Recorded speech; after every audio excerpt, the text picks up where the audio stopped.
திண்டுக்கல் மாவட்டம் பள்ளிப்பாளையம் பகுதியில் கள்ளத்துப்பாக்கி விற்பனை செய்த சரித்திர குற்றவாளி உட்பட 3 பேரையும் அதனை வாங்கிய வழக்கறிஞரையும் போலீசார் கைது செய்த சம்பவம் அப்பகுதியில் பெரும் பரபரப்பை ஏற்படுத்தியுள்ளது.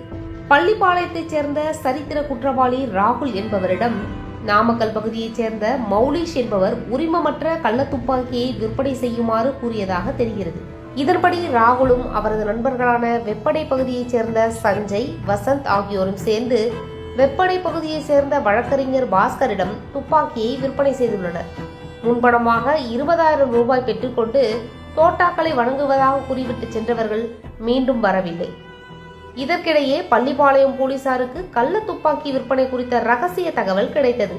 உளவுத்துறை போலீசார் தீவிர விசாரணை நடத்தியதில் ராகுல், சஞ்சய், வசந்த் ஆகியோரை கைது செய்தனர்.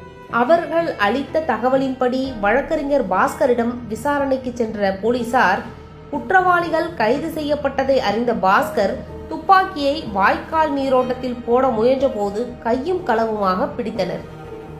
விசாரணையில் அவர் குற்றத்தை ஒப்புக்கொண்டார். இதையடுத்து போலீசார் ராகுல், சஞ்சய், வசந்த், பாஸ்கர் ஆகிய 4 பேரையும் கைது செய்து கள்ள துப்பாக்கியை பறிமுதல் செய்தனர்.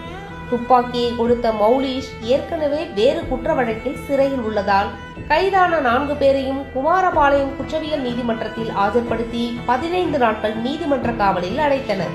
பள்ளிப்பாளையம் பகுதியில் சரித்திர குற்றவாளி மற்றும் வழக்கறிஞரை கைது செய்தது அப்பகுதியில் பெரும் பரபரப்பை ஏற்படுத்தியுள்ளது. உரிமமற்ற ஆயுதங்கள் விற்பனை தொடர்பான இச்சம்பவம் போலீசாரின் தீவிர நடவடிக்கையை வெளிப்படுத்தியுள்ளது. விசாரணை தொடர்ந்து நடைபெற்று வருகிறது.